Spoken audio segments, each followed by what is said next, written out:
உச்ச சுதிக்கு வந்துட்டாரு. மத்தெல்லாம் விட்டுல இந்த இடத்துல ஏறக்குறைய நான் உண்மையிலே பாராட்டவே. ஏன் அப்படின்னா சினிமா பிரபலமா இந்த சினிமா உலகத்துல வரக்கூடிய எந்த ஒரு நபர்களுமே கர்நாடக குடும்பத்தை எதுக்கு இருக்காது. ஏன்னா அவரோட பெரிய கள்ள பணம் இருக்கு, கருப்பு பணத்துல வாழும்.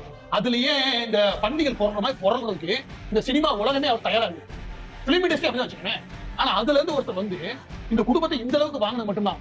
அதுக்கு மேல ஒண்ணு சொல்றாரு, சிஎம் சார் என்னென்ன மிரட்டி பாக்குறீங்களா, மிரட்டுறதுலாம் ஆள் இல்ல இந்த விஜய் அப்படின்னு. இதெல்லாம் என்ன மாதிரி தோணி தெரியுமா, இத்தனை 50 வருஷமாடே நான் தான் பெரிய ரவுடி அப்படின்னு சொல்லிட்டு பாருங்க.